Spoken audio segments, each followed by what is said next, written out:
to do one process takes 3 days to get the result. You start today, but only in 2 or 3 days' time will you have the answer you need. So I thought, you know what, I've got these books. I'll just have to do it myself. And so I bought the equipment, bought a good oven, bought a dough sheeter, a mixer, and just went, throw yourself in the deep end. It can't be an okay product. It has to be a perfect product. If it's not a perfect product, we can't serve it. The production doesn't really stop. The only time our production stops is when the drivers start and the bakers finish. The most important thing to me is centralizing the prep and moving it across to each shop, and they finish the bakes. All the little 1%ers make huge differences. And the vibe I want for that shop is like I'm in a village at my dad's place. If you haven't experienced Portugal, I want you to experience Portugal. We got a name very quickly for the pastel nata, and that word just spread like wildfire. Welcome to Remarkable by Design, where we share the stories of people building world-class brands, products, and experiences, and explore the choices they made along the way to create truly remarkable things. If you've caught the last couple of episodes, you'll know that I've spoken to mostly software founders who are doing remarkable things in their space. However, today I'm switching tack and being joined by Diogo Ferreira, the founder and owner of Tuga Pastries and Village X Tuga. If you're in Sydney like me, you know that Tuga is so much more than a bakery. They're at the heart of what feels like a movement, bringing Portuguese culinary experiences to Australia. Today, people on the coastal walk in Bondi, to the inner west where I'm sitting here today, as well as the city and even Wollongong, are trading in their croissants to don a coffee and Portuguese tart combo on their morning walk. Truly, you're seeing this everywhere. Diogo and Tuga has an incredible story. A personal favorite detail that should hopefully lead you into this podcast is that Diogo's father traveled from Portugal to Australia with a secret pastel de nata recipe, the Portuguese tart, handwritten on a piece of paper.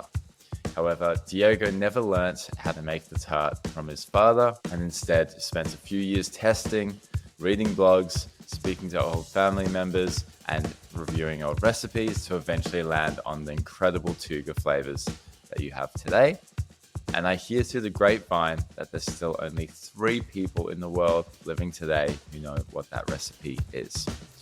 I'm fascinated to understand how Tuga has built such a beloved local brand that is growing, how they stay ahead of the curve in an industry where every day is game day, how they sell and distribute B2B, what it's like growing a business with strong family origins, how they test and iterate and experiment with new pastries and offerings, the importance of training in their business, but most importantly, how they've contributed to this most fascinating cultural phenomenon.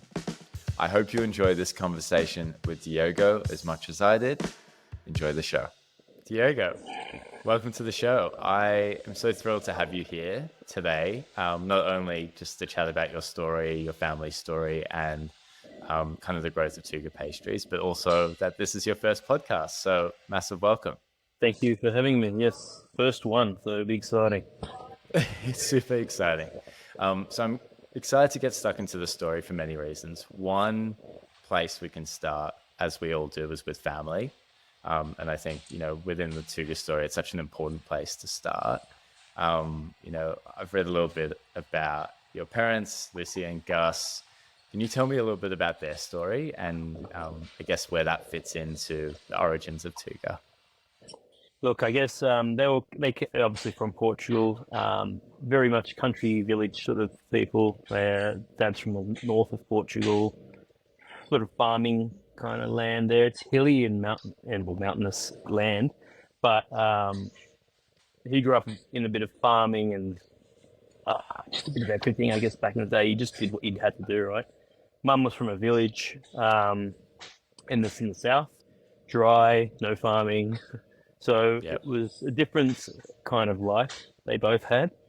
They learn a lot from that sort of culture, I guess. One being the north and one being from the south. And they actually met each other in Lisbon through some friends. So they met at a very young age. But my dad, basically, his uncle was a pastry chef and they were living in Lisbon. So that was sort of the path he took at a young age in his teens. I think the parents obviously wanted them to have a bit of a life. So it's like, there's nothing here for you. Go to the city, go into the big smoke, I guess, which isn't really that big in comparison to what we're used to here. So yeah, he moved to Lisbon quite young, and started practicing or working as a pastry chef with my uncle. Which then obviously years go by that mum and dad met in, I think they were in their 17 or 18 to be honest, and got married and very quickly moved to Australia. And that sort of all began for me, I guess, when I was born. I was born in the thick of it. Dad was a pastry chef. They had a business. I lived and breathed it basically from a very young age. And yeah, look, I guess it just, you don't pick sometimes your career. You're given it, and it's what becomes something that you want to make of it. Yeah. So mum obviously, her father was a baker by chance, and so without realizing it, she met someone who's a pastry chef. So that was pretty funny. And now, they just moved to Sydney. They decided to start a bakery, a patisserie, and I think it's what they knew really well, and they knew mum knew what she knew. And growing up in Portugal, I think she did a lot of working in restaurants and bakeries. And so obviously that was sort of the reason they decided to do something in Australia. But they moved here without being able to speak English, so it was quite a difficult transition. But it was easy in the sense that you could get work in a bakery. But back then, bakeries in Australia were very, I think it was just it was Lamingtons and pavlovas, it was just finger buns. Classics. They're very classic, and custard flans, and there was no like European vibe at that point. So he had to learn that. He was like, oh, but what about all this other stuff? And it took time. It was funny how that it didn't take long, but it was pretty interesting experience for him. And not speaking English was obviously a challenge. But they did well. They landed, and within a few months, they were straight into the thick of it, working in another bakery in Australia. So, and they had a 9-year-old with my brother. So he, again, not speaking English, had to go to school and all that. So I think it would have been scary in the 80s to move to another country, not having a clue about what this place has going and what you're going to do. 100%. Quite nerve-wracking, I think, but they knew they wanted to move. And Portugal, great place, great for holidays, but I think back then, it's harder then than it is now, but back then it was, you just want to get ahead. And doing that there, I think, was quite obvious that it was going to be hard.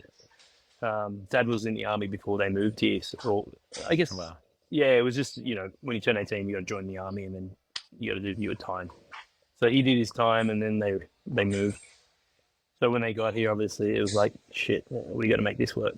And after, I think they were here for about 6 years maybe, and they opened up their first bakery together.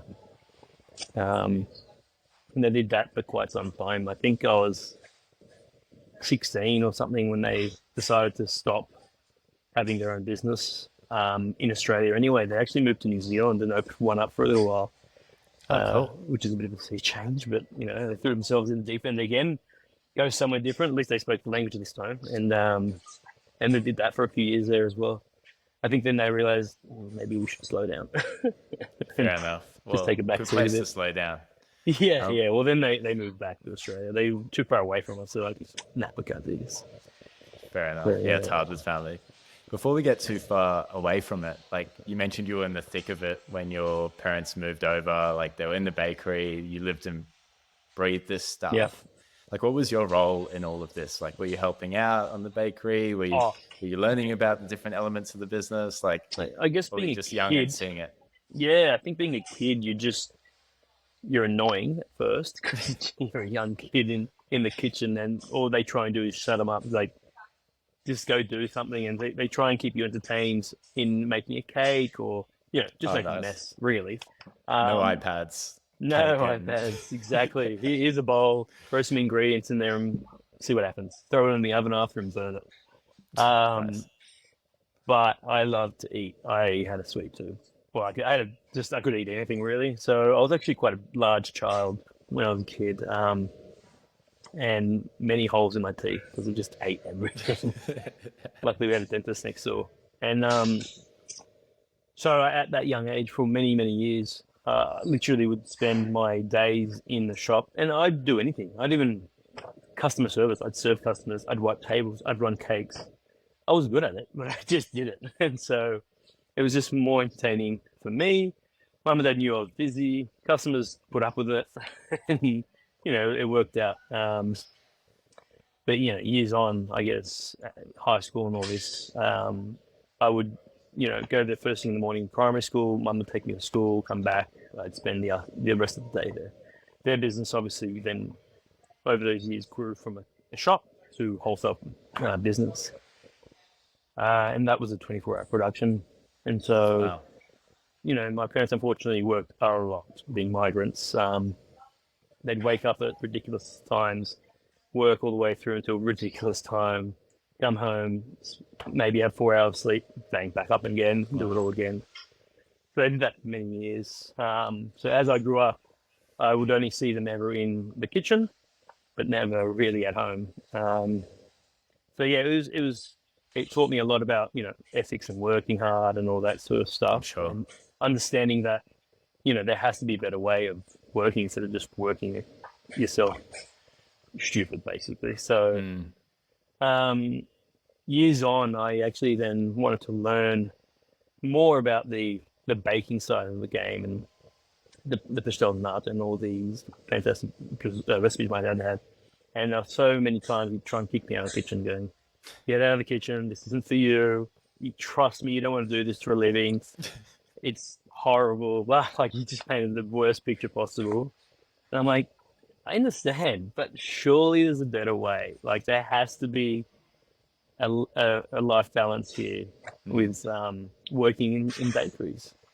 I understand it's not easy, and when I started Tuga, it wasn't easy. It was horrible for like 3 years, and like I couldn't have picked a better time to start a business just before COVID because it's just like hard, hard, hard, harder, and I was just like, kill me.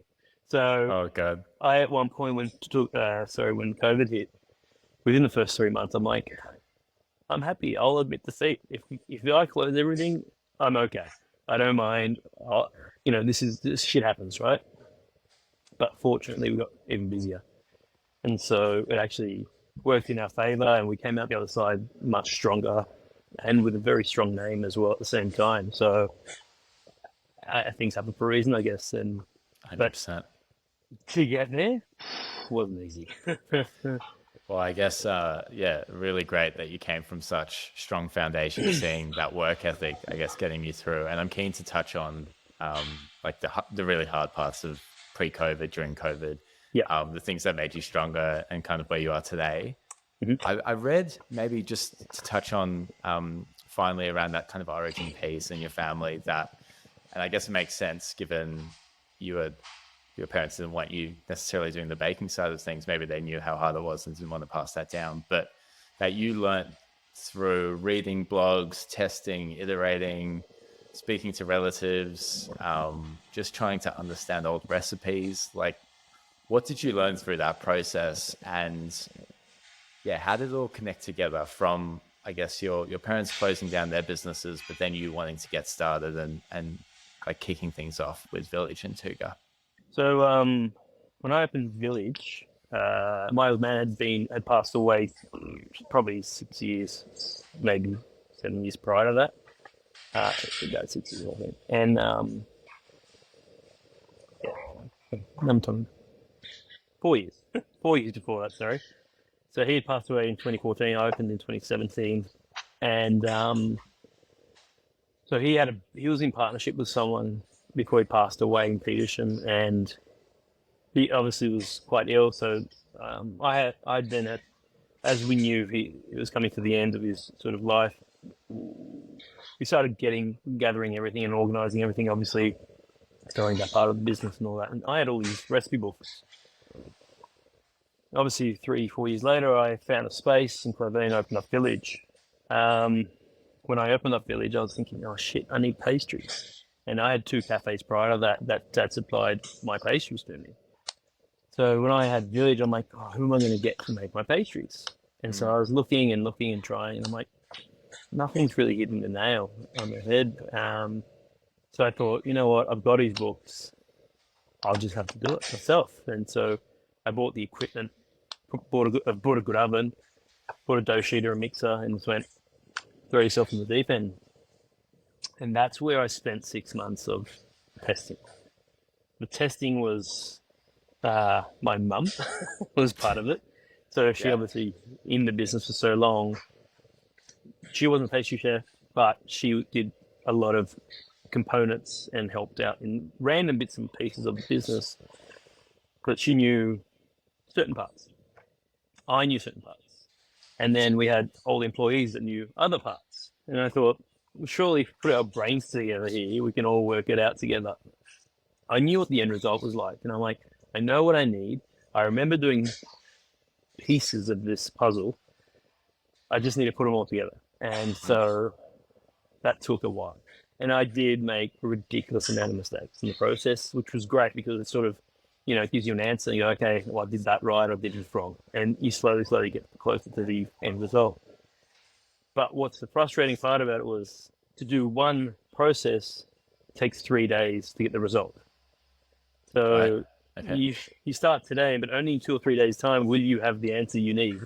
And, if it's the wrong answer, you're like, okay, and I've got now to do this all again, and then again, and again, and again. So is that still the case, that there's kind of like a 3-day like working cycle of like the prep through to having a pastry in your hand? It's a combination of the two. One is I was by myself or had my mum, but I had to work during the day in the cafe. Gotcha. And so the kitchen was in operation. So I couldn't do much until the staff had finished for the day. So then I'd work at night. So I would either start at 3 in the morning before they'd come in, and then I'd work until 9, 10, 11 at night, whatever, until I could finish and then get some sleep. And thinking to myself, I'm doing exactly my parents did. You've inherited that kind of... Has to be a better way. Has to be a better way. Yeah, I kept repeating that to myself. But so I did that for, at least 6 months. And I just started doing natas. I'm like, I'll just start with one project. Otherwise I'll blow my brains trying to figure out too many things at the same time. And so once I got there, I'm like, okay, I've got this. So then I started the next thing, which was just mastering his croissants. And, a few months of that, I got there a little bit quicker because I had a good friend of mine help me with that part, and he was a pastry chef. So we had his recipe, but typical chefs, they write down a recipe, but it's just a recipe and it's very vague. And you'll make that recipe and come out with a completely different result. And you're just like... It makes sense to them. Yep. And it's only key points sometimes. He would have a recipe written out with scribble everywhere, and either a rough estimate of a measurement rather than the exact measurement. And then the method was, you have to almost pull it apart and try and make any sense of it, because it didn't make any sense to me. And my mum sometimes is like, I don't even know what he says here. Like, fuck. So it was, annoying at times because I'm like, I just want to do this right. And so just bringing around people that used to work with him and going, hey, do you remember when you did this and that and that? And try and put it all together, and they would sort of try and give me what they remembered as well. So it was taking a lot of almost like a detective, like kind of piecing it all together from all these different sources. Murder scene. Yeah. Well, I was recently in Paris. You mentioned croissants, which you guys also do incredible croissants. And I was on my own little detective mission of finding the best croissants there. And I kind of was like, all right, this place has amazing crunch. This one has amazing kind of butteriness, the crisp golden brown, the way it kind of flakes out. Yeah. Like what are the key elements, having gone through that whole process and honed it over years now, over the last couple of years? Like what are some of the core elements that make an amazing pasta de nata? So for me, and there's tons of different recipes out there, and they all taste different. I haven't Right. really found two that are the same. They might have a similar filling, but in pastry or vice versa. Um, but for me, it's got that velvety, silky textured center, Hmm. nice and smooth, creamy. Has to have a nice caramelized finish on top. That's key. The top needs to be, the darker the better, I say. So a Yep. lot of people think it's burnt. It's just like, nope, that is part of the recipe that is meant to be there. Trust me. And then you want a nice crisp pastry. Not too thick, a pastry where it's like brittle or like praline, not like thin praline where it crisp, it snaps, but you want it to just break and then melt in your mouth over a second or two. But and then I always recommend serving it with cinnamon on top. Just quite enjoy that. It's really nice. It's good contrast in the two flavors. Um, but you go overseas to Portugal and you get such an array. You might get some of the really big, dense Mm. centers, or they're quite granulated, I guess, quite thick. And I guess that's just because of the mixture of the egg and the dry ingredients when they come together, they're quite thick. Mm. Um, so that was how I like the perfect pastel de nata.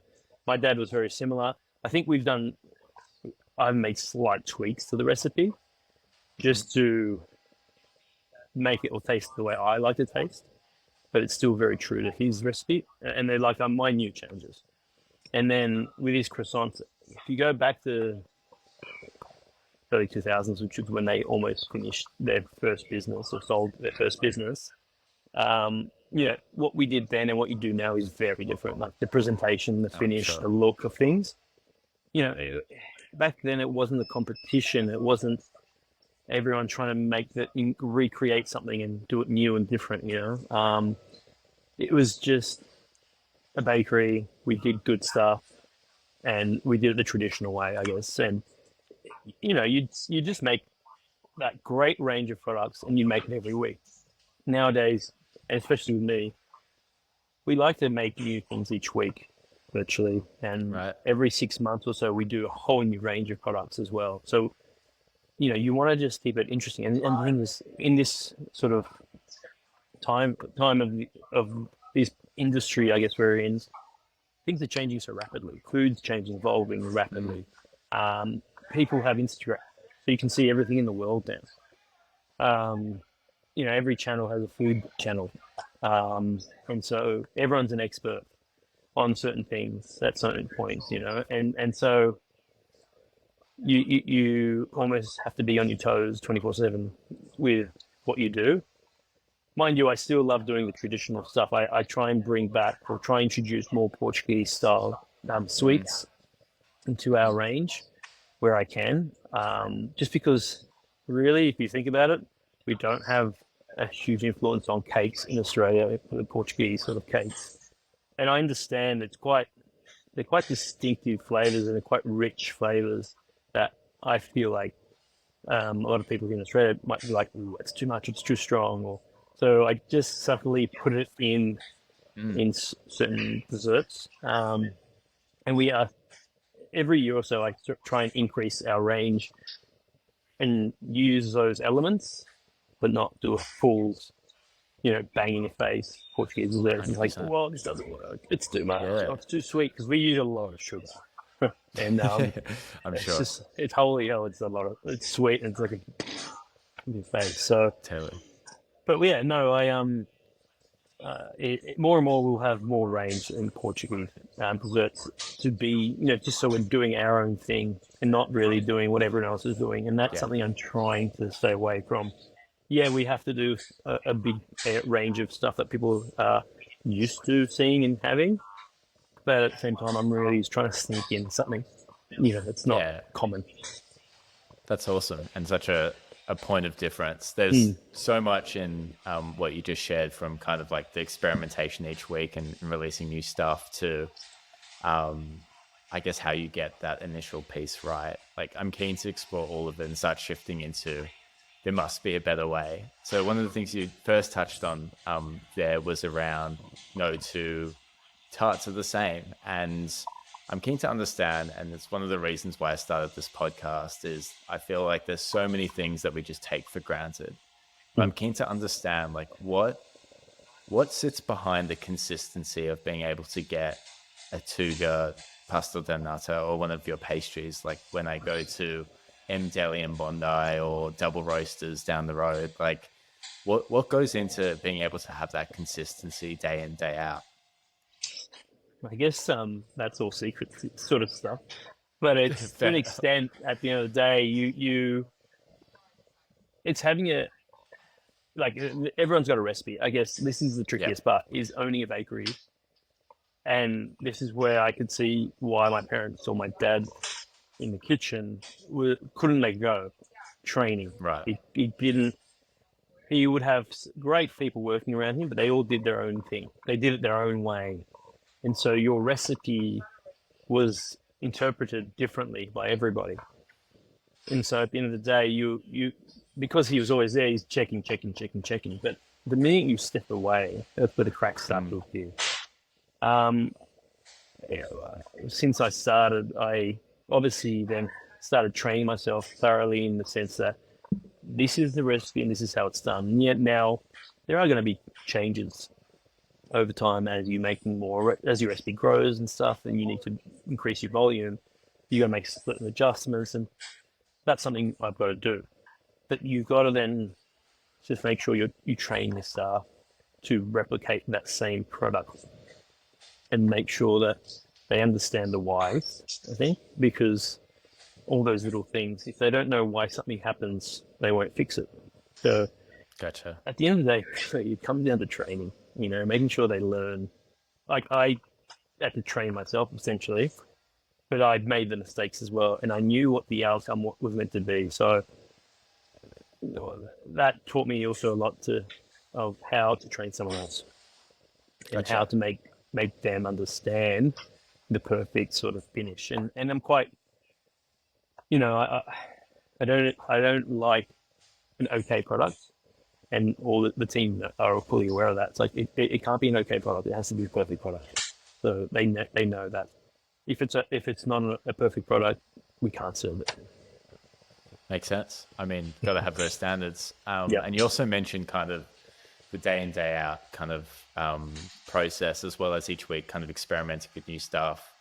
I was in Tuga, Alexandria on Tuesday, which was awesome. And, there's that beautiful array of Nutella croissants to savory brioche and Portuguese breads and fruit tarts, cookies, brownies, you name it. Yeah.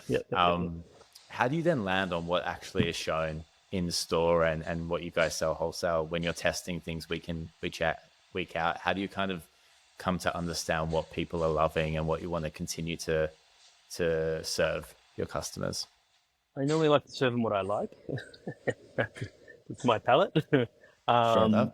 And we do our weekend specials, and sometimes those weekend specials are really popular. Sometimes they're popular, but they don't take off. But they're flavors that I'm like, this is a game changer. You've got to serve this, and you got to tell everybody. So I'll do it because I love it, and we've made a recipe that's cracking, and it's just too out there. So people then go, whoa, they're a bit worried about it, and they sort of steer clear. But with a lot of the main lines that we have in the display cabinet, which we do, so I try and every few months add something and take something away, or just to keep it a bit fresh and relevant. We did do recently a big change where we changed like about 7 items and introduced a whole new thing, and that was really good because people love to see this fresh display of things and things they haven't tried before or things they haven't had for a long time.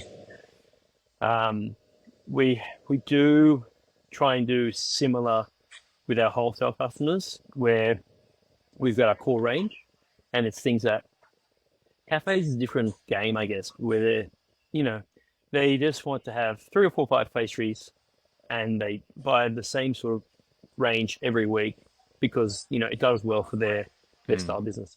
But on top of that, we then recently started introducing our own wholesale range of specials, and we sort of follow like the season and any events throughout the year, like your Christmases and Mother's Day, Father's Days, and Valentine's Days. Gotcha. We had one for Donut Day. We did just recently. We did a 100% donut. So classic. So we try and do little things for the wholesale crew, just because they keep looking at our Instagram going, "You do specials every week, and we want that." And I'm like, I'd love to, but it's not practical for a wholesale thing. It just can't be done. So What goes in behind the scenes there? Like, so I like cafes open 6 to 8 a.m. every morning. You guys are baking fresh every day. Like me, the customer, I go to my local cafe and I sit down and there's a Tuga pastry there. Like, what does that complexity look like behind the scenes in terms of the logistics of getting things everywhere? And like, what does that puzzle look like for you guys? It's a lot of moving parts, a lot of staff, a lot of hands. The production doesn't really stop. The only time our production stops is when the drivers start and the Right. bakers finish, until the morning guys arrive to set up the shop to start in the morning for the actual 2 shops or 3 shops. Um, Generally speaking, team arrives in the morning and they start, I guess, the whole lamination of the croissants, pinning them out. We have standing orders, people that are saying, okay, this is what we need today and for the next few days. So we start preparing our products for wholesale. We start preparing products for the retail each morning. And that sort of has a flow-on effect throughout the whole day. That takes quite a long time to start to finish, and cooking so many recipes and making sauces and fillings and toppings. There's tons of stuff.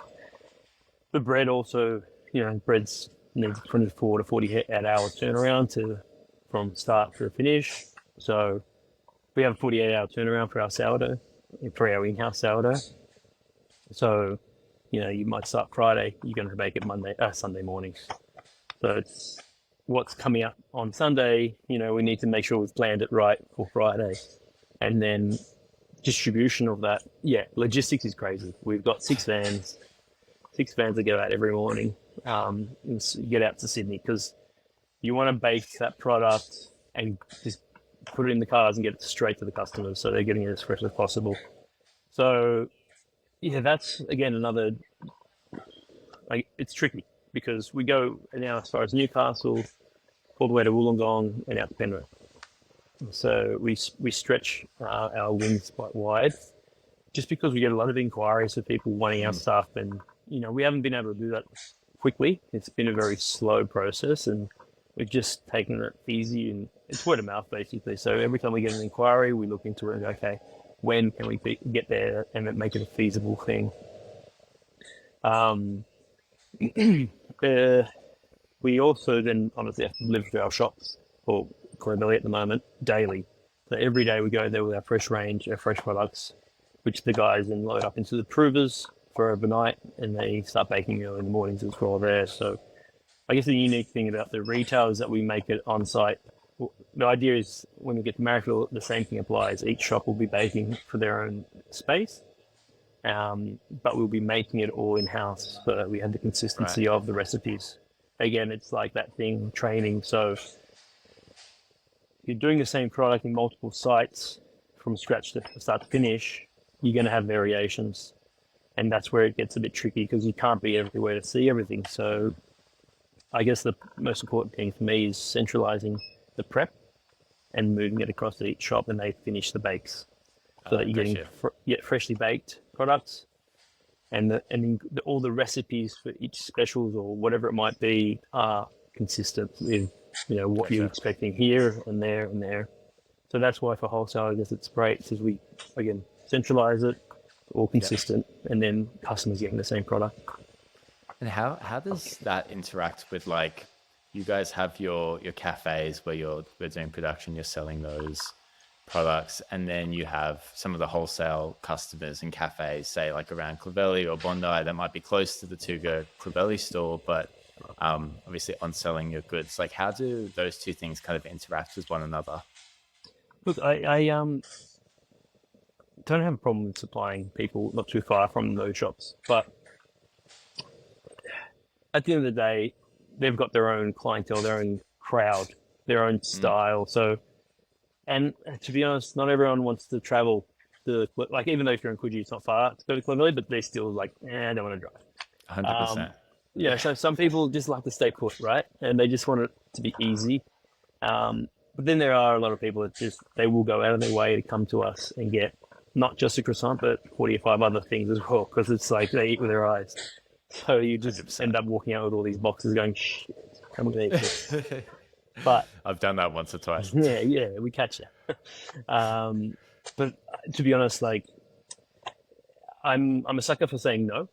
Every time someone asks me if I could do something, I'm like, genuinely say yes. And so if people want us to supply in their shop nearby, I'm like, yeah, for sure. Like, I'd love for you to try it. You love our stuff, go for it.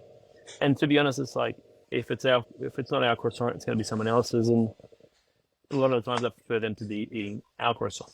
So Makes sense. yeah, 100%.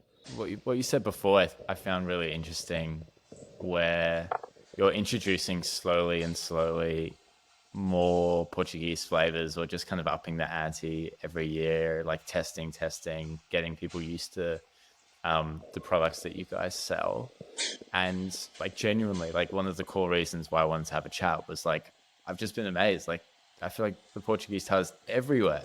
And when I ask, they come from Tuga, at least in the areas I live. I know there's other outfits kind of like in Petersham or whatnot, but for me, it's been Tuga. And I feel like 5-10 years ago, that at least wasn't the case for me. I wasn't seeing it everywhere in the same way.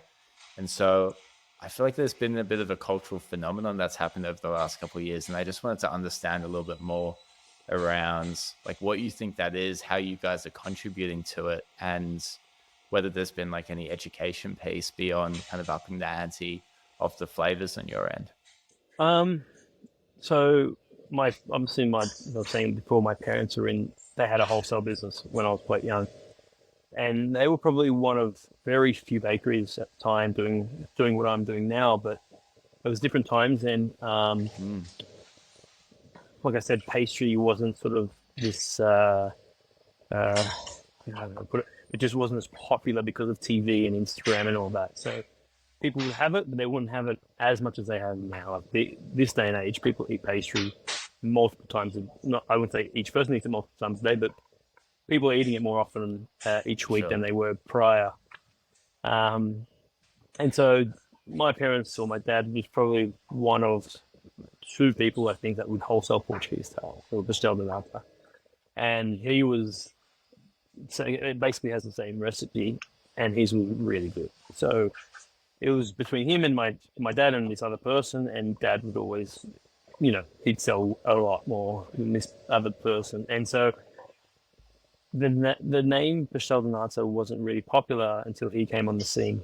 So he wasn't the first person to start in Australia, but he really got the name out there. And I think it then, obviously, when he sold the business,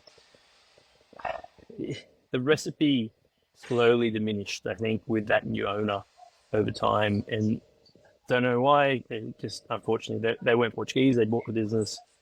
They had the recipes, but they didn't continue that consistency, I guess. And again, it comes down to that training and keeping an eye on things. So I can see where things can go wrong, but slowly that fizzled. And then you didn't see them again on the streets and in the cafes and around as much. And there was only the people in Petersham that did it. My parents were in New Zealand at this point. We opened a patisserie together probably in 2008. And it was very popular back then because he was back. So basically, fast forward all these years after he passed away, me opening Tuga, and then just sticking to doing a few things and doing it well, and that was one, the pastel de nata, and then COVID happening. It was interesting because that's where the reset occurred. People were staying home making cakes and sourdough breads, and then going for their walks to the bakery and stuffing your mouth full of cakes, right? So we got a name very quickly for the pastel de nata, and then very fast that spread to cafes. Cafes, they owners talk. They all talk. They all know each other, and that word just spread like wildfire. So even though we weren't around in those cafes at the time, they already knew about us, and it was just a matter of time until we could essentially deliver or produce enough to get to these places.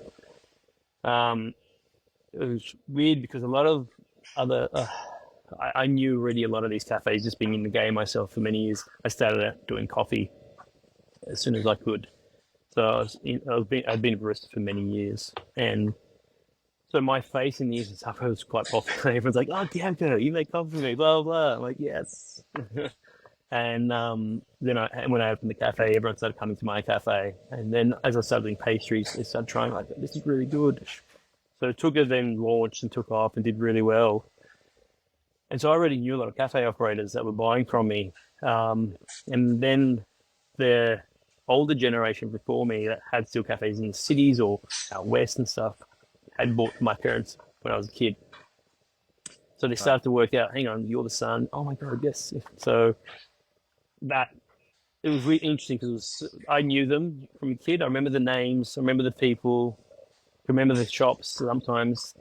And I was like, oh my God, it's doing a full 360 here. So going back to, that recipe. And so then we started supplying these people out in those directions that used to buy from my dad.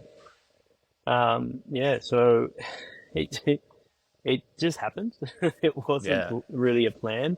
And how people, they all know about the pastel de nata because it was actually it was a dessert that everyone knew about, but they just couldn't get their hands on. And, like number 5 in the world of desserts or something. I think it made it the number 1 recently, but it's top 5 in the world. So it's like an internationally known name, but not necessarily something everyone's had. So when you start making a good product, it does spread quickly. Yeah, I was going to ask about like growth and being able to sell to cafes and obviously knowing your background, like what that looked like. But it just sounds like you made something that's incredible through lots of iteration, got that consistency right through training and just through your connections and relationships and your family and lots of hard work. It just started wildfire, like word of mouth. I actually got a little bit of an inside scoop when I was there on Tuesday. I met one of your team, Sean, and you mentioned Wollongong before. I heard that you guys are expanding there, and you mentioned earlier in the conversation about Marriageville. Yeah. Like beyond just word of mouth, how do you approach kind of growing in new locations or kind of setting up a new cafe or new patisserie? Like how do you approach when you do decide to grow into new areas or with a new location? It's generally because I've had some sort of inquiry at some point for a certain area. And, when we look at an inquiry, it's not always feasible to drive an hour and a half in one direction for a delivery. So you then start to broaden your horizon a little bit and, you wait for more inquiries, I guess. But you start having that plan of doing that directional drive or whatever it might be.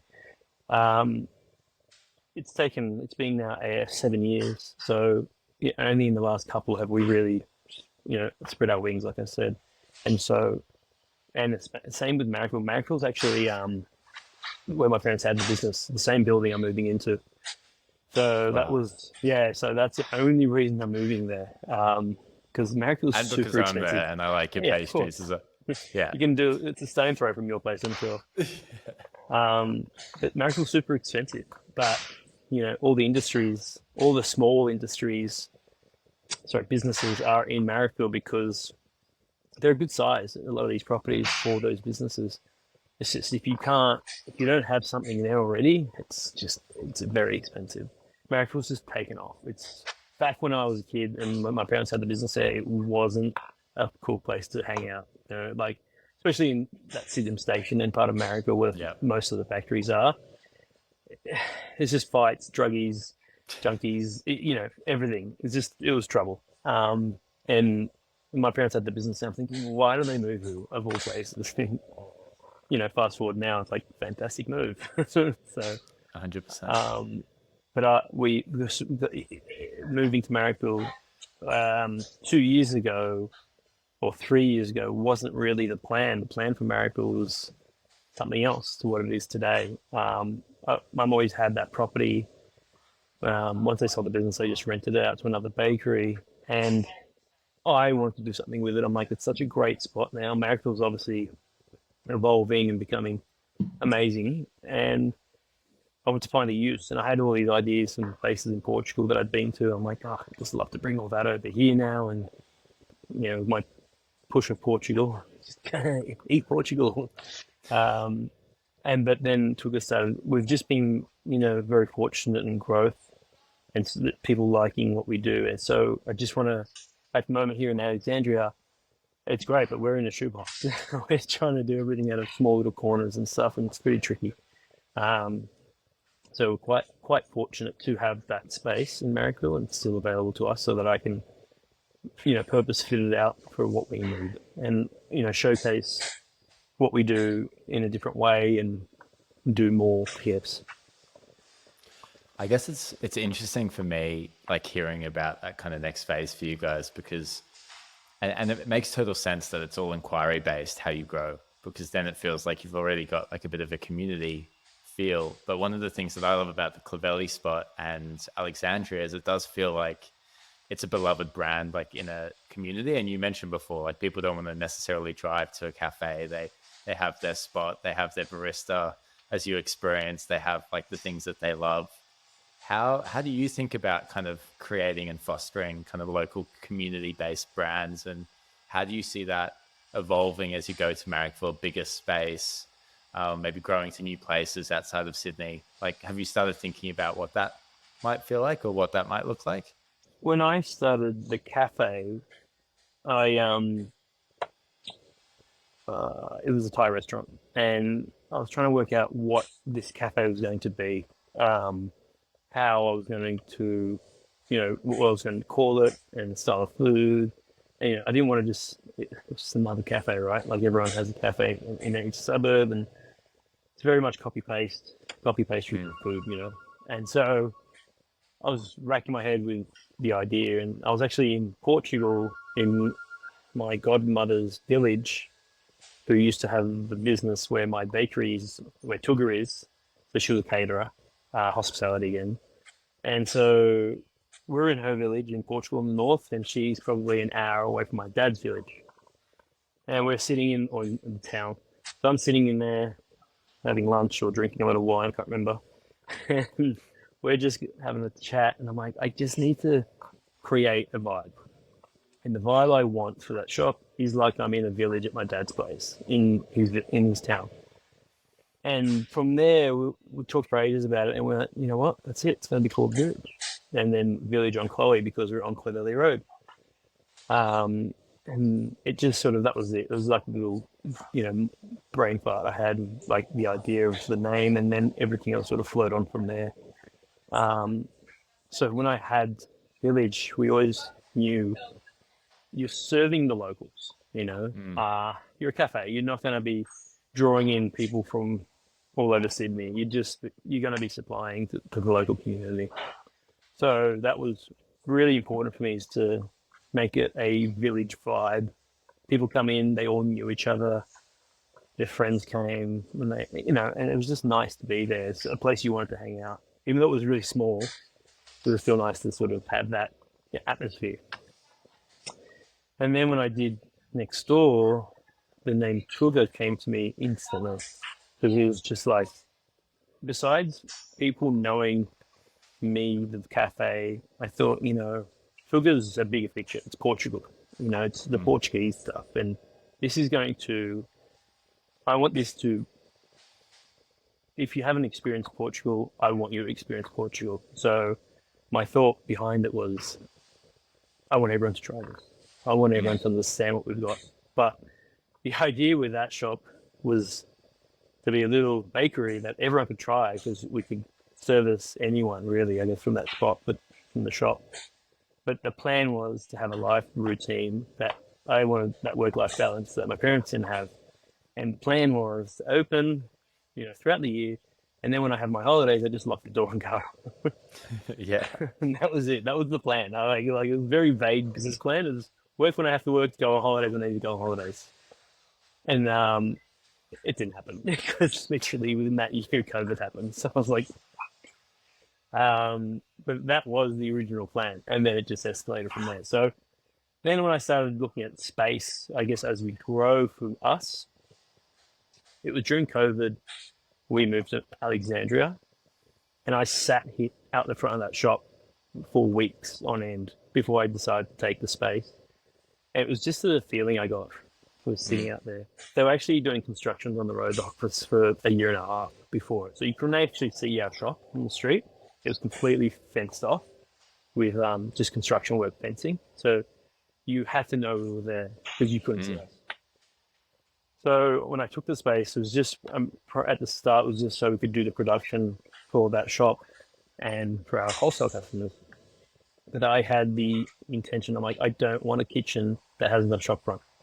I just can't stand that. I need a shop front. I want people to come here and smell it and eat it, enjoy it, and have that, again, that moment of being in Portugal or just being somewhere they've enjoyed a product outside of Australia that's a pastry.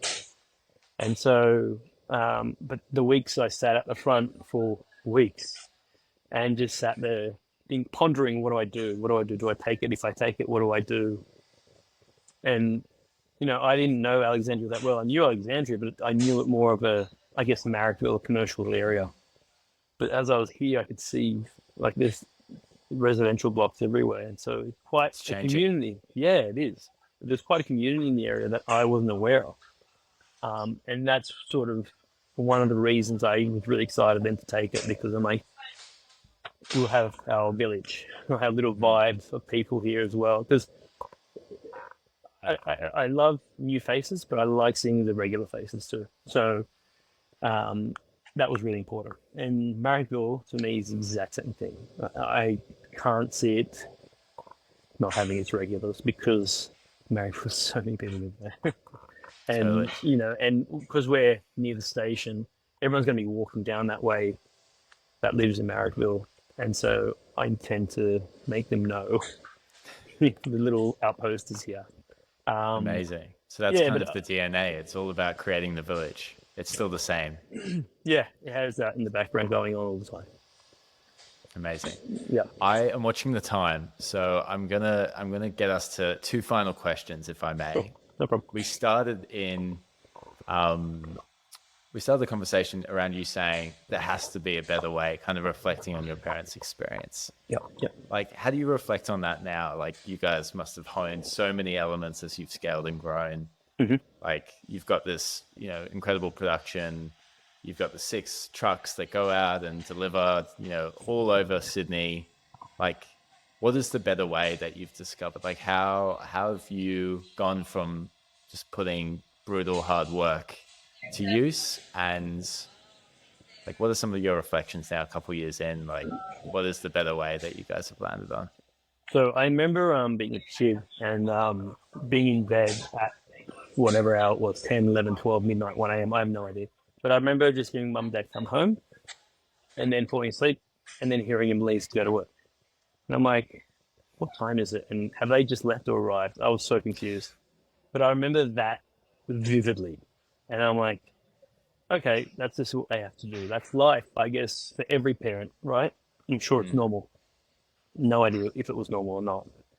And then I said to myself, for me to have a family or a lifestyle, I can't do that. That doesn't work. You can't work your ass off and have a family because then none of you have a life. So that stuck in my head, and that was one of the things about work-life balance. And so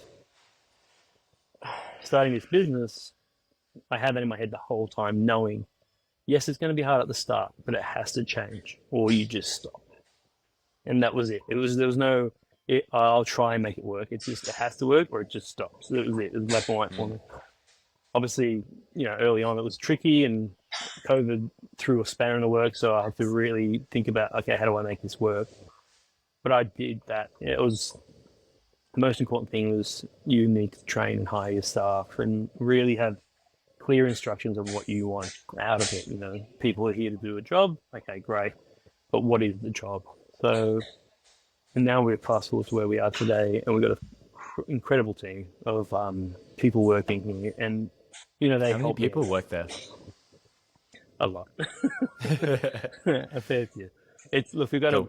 a team of like 10 in the office, Right. so yeah, you've always got a lot more downstairs. And so, the office team, it, it's like the brain of the business, I guess, and you need to have that concrete to make Yeah. everything else function because everyone downstairs has a job to do, but if you don't organize them, it's just going to fall apart. And if you don't Yeah. train them, if you don't train the front of house, all the little 1%ers make huge differences. And so, yeah, we've got a great crew, and we always hire people that have a passion for what they want to do in their life. And, we want people to work for us that want to stay in this industry for as long as possible. Obviously, there's going to have people that are here just because they have to be here, but you still want them to sort of want to be here to an extent and enjoy what they do. Mum's still around. She comes around Amazing. and she presses the Portuguese tarts by hand. We do them all by hand. So she pops in, makes sure people are doing things right. That's Mum doing quality control for the pastel de nata. So she's done her bit. And, people can feel that I have this big want for people to feel like this is a bit of a family to them as well as not just a job. Yeah. So, you don't want to come to work and just feel like you're a number doing a job and you go home. It's like you want to come here and, hang out with your mates or friends or family or whatever, however you feel that makes you want to be here and enjoy your job as well. So, and have your sort of, I guess, ability to speak up and say, hey, I want to try something myself. Can I give you my ideas? And we do that a lot as well because it's no good trying to do everything yourself. No. As you grow, you can't. And There has to be a better way. 100%. And I had a kid not long ago, and I was like, okay, I have to be around this kid. I need to have that balance. So Yeah. it's been interesting seeing that happen. And now that I've got my first child, it's like, dedicate time to the child. Obviously, my wife's there, but having that flexibility, and it has happened. And again, I've said to myself, if it ever changes, I'll just have to stop it there, which I don't want to do because I really enjoy what I do. I love it. Within the cafes, I always had. After a couple of years of working in a cafe, I was like, okay, I need to see change. I need to do something different. So I go work in another cafe or go on a holiday and then come back and work somewhere else. With this bakery, I guess the fun thing about it is there's always something new to do and there's always a new face to see. There's always something different happening. So quite exciting, but it keeps you inspired to keep going and growing. And and then, of course, make sure that there's that balance. 100%. So we're at time, so I want to close things out, but I know, the family element of this, I'm sure your mom is incredibly proud. It's amazing that you've kept that family spirit. It's amazing that a bunch of your customers were customers of your parents. I love that the tagline is home of the pastel de nata. I guess I just wanted to close by asking, what does that pastry mean to you, the pastel de nata? Like, when you reflect on everything, like, what does that pastry mean to you? That's kind of maybe a symbol of business and the journey you and your family have been on.